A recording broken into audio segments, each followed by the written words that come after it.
जब भगवान श्री कृष्ण की 8 रानियां थी, जब भगवान श्री कृष्ण के एक रानी सत्यभामा को बहुत घमंड हो गया, बात समझ रहे हैं ना?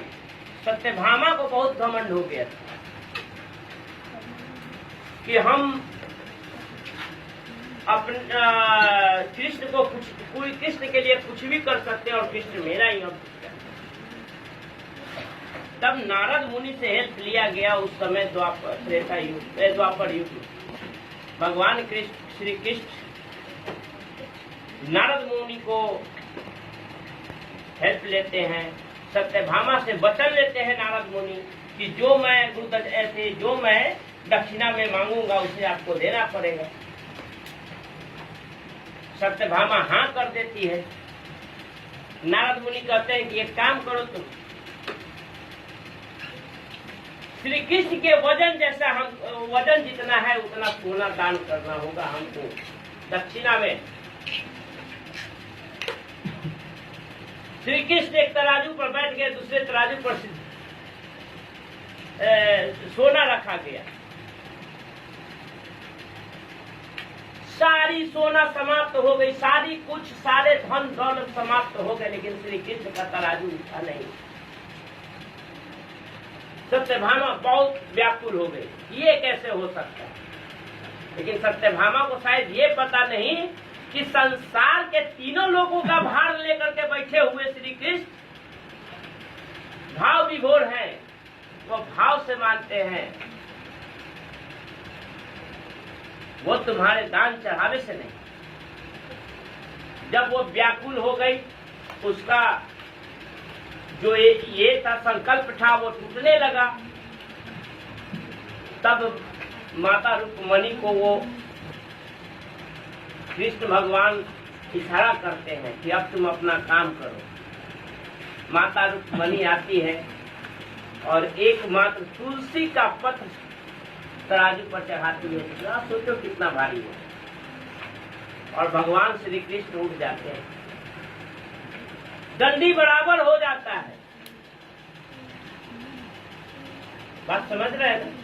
दंडी क्या हो जाता है? बराबर। तब पूछती है सत्यभामा की, बाद में पूछती है सत्यभामा कि प्रभु बताइए, एक तुलसी के पत्र में कितना वजन होगा? एक तुलसी के पत्र में कितना वजन होगा कि आपका भार उठा लिया जाए? श्री कृष्ण बोलते हैं कि मेरा भार कोई सहन नहीं कर सकता सत्यभामा। आज तुमको अपने स्वरूप का दर्शन कराता हूँ। मैं पूरा ब्रह्मांड हूँ। मेरा भार सिर्फ भाव से सहन हो सकता है। जिसका भाव है तो वो मेरा भार को सहन कर सकता है। मेरा भार के बराबर, मेरे बराबर सब कुछ नहीं आता। बोले वो कैसे पता? कहे सत्यभामा से कि रुक्मणी द्वारा जो तुलसी पत्र चढ़ाया गया उसमें भाव था, और तुम्हारे द्वारा जो चढ़ाया गया सोना चांदी उसमें घमंड थी। उसमें क्या थी? घमंड थी, अहम था, ज्ञान का अंधकार था, ज्ञान नहीं था, जिसके कारण मैं कभी भी नहीं उठ सकता। आज जब भी भक्त भाव से बुलाएंगे तो मैं चला आऊंगा। यही इसका मूल उद्देश्य। तो मैं इस कहानी को क्यों आपको बता रहा हूँ? कारण क्या है? What is the reason to telling this story? This is reason to know. दिखावा नहीं, है ना? दिखावा नहीं, भाव होना चाहिए। गुरु के प्रति क्या होना चाहिए? भाव होना चाहिए, संस्कार होना चाहिए, नैतिकता होनी चाहिए, बीच में नैतिकता का स्वाद होना चाहिए।